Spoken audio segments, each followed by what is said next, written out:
Hello, this is Dr. Mark Miravalle. I am here in Holy Trinity Abbey in Ireland with Anne, a lay apostle.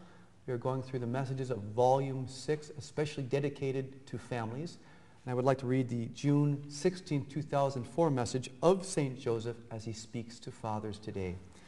St. Joseph says, and I quote, "Dear fathers of the world, you must heed my voice. I am speaking to you from kindness and concern. We in heaven watch the events in the world because we are eager to assist you. We hear your prayers and immediately begin interceding for you so that any graces available will be utilized.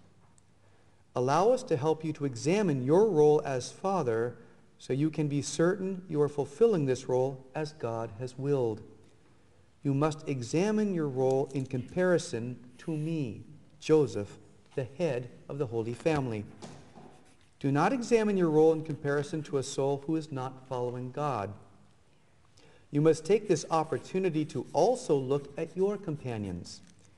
Are they true followers? Do they encourage you to be a good father and husband? Are they themselves good fathers and husbands? Dear man, if they are not fulfilling their role as father and husband, it will be difficult for you to resist their influence. Many in this time will encourage you to put yourself first, but I tell you in all seriousness that you should not do this. Your wife and children must come first. You are to lead your family to heaven. In heaven, the first will be last. Consider yourself a servant to your family. In this way, you will not spend too much time meditating on how you would like to follow the world. You live in a world of great darkness. I must speak the truth so that you know that this is critical that your family be steered safely through these times. With the help of heaven, you will do this successfully. But in order to obtain this help, you must ask for it.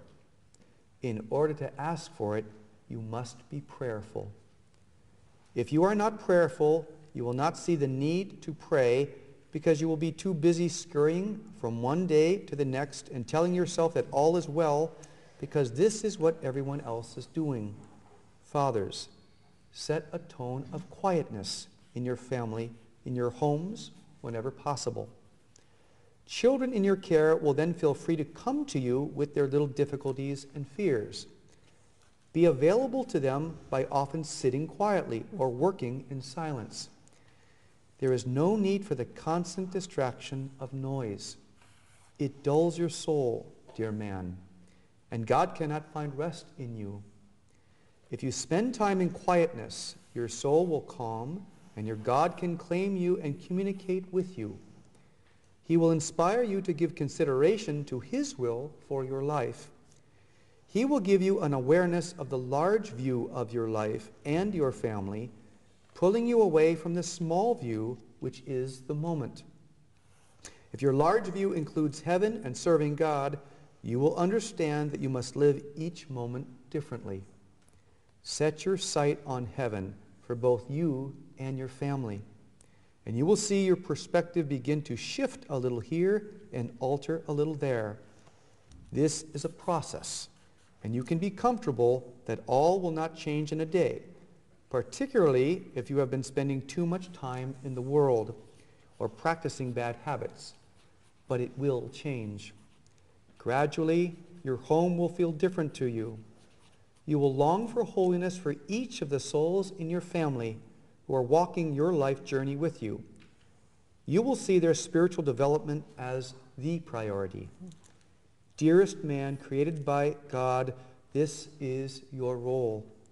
You, in partnership with your wife, are to shepherd your little ones through their childhoods so that they can grow strong in the service to the kingdom. Be brave and allow me, Joseph, to show you how this should be done. And your comments. It's lovely the way he says we're asking you to shepherd your little ones through their childhoods and that you should work with your wife in doing this. It's a very beautiful image.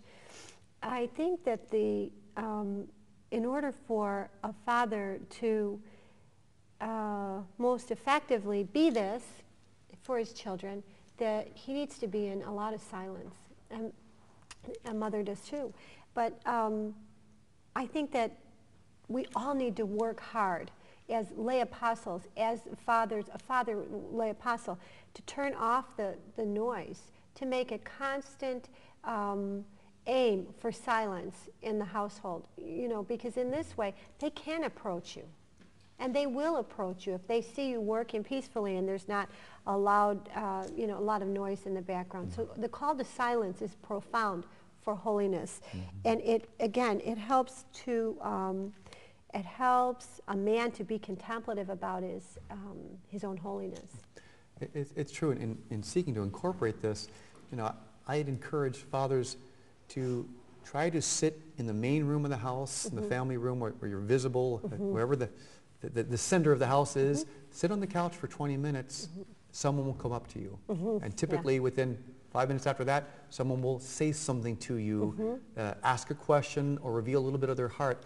But so much has to do with approachability. Yes. And so the keys, as I hear St. Joseph talking about it, is one, the quiet.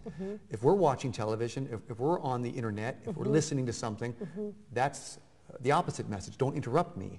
But one is the quiet, and the second is the availability. That we're made available for our children and for our wife as well, in terms of the communion we have to have through the day. And what they crave is your presence. They want the father to be nearby. This makes them feel safe. A father does bring something that a mother doesn't offer. And it is through his presence there, working quietly, just being there is huge. And St. Joseph is very clear about saying, many in the world will be telling you, put yourself first. And once again, there's some very beautiful and positive psychology, but there's also going to be a psychology which inadvertently becomes very self-centered and saying you have to tend to yourself first to make sure that you're getting all your activities, all the things for you. And St. Joseph seems to be saying something very different. Put your wife and your children first, and paradoxically, that's where you're going to find your peace, is seeing yourself as a servant to the family, just as St. Joseph was such a profound servant to Mary and Jesus. And isn't it interesting the way he says, look at your companions. Are they holy companions? I mean, this doesn't change whether someone is 2 years old or 42 years old. And I love that, because I've seen this too. Yes, you're living a holy life perhaps, and you're with your friends maybe are doing, you know, vile things. This isn't okay. It's the old principle of St. John Bosco, where you say, let me know your companions and I'll tell you the state of your soul. Yes. And so that element that comes in, and kind of the general sense of being prayerful. It gives us a vantage point. If fathers are prayerful, they will see the big picture rather than perhaps inappropriately responding to the little item, which can be a tendency. Fathers are problem solvers. That's a good, but it also can be counterproductive when they don't see the bigger picture. And only the prayer, that the communion with God, helps us and calls fathers to have that bigger picture, which allows them to be a real servant. Interesting that they say that when you pray, heaven begins immediately interceding. Immediately, somebody in heaven is interceding for you and giving you the graces. So if fathers need more quiet, maybe they should say, help me to see where I can get quieter. Help me to see what needs to be turned off, what needs to be adjusted. So we would encourage fathers to pray for the Spirit to reduce the noise in their life. And St. Joseph says he specifically will help fathers to do this. Thank you, Anne.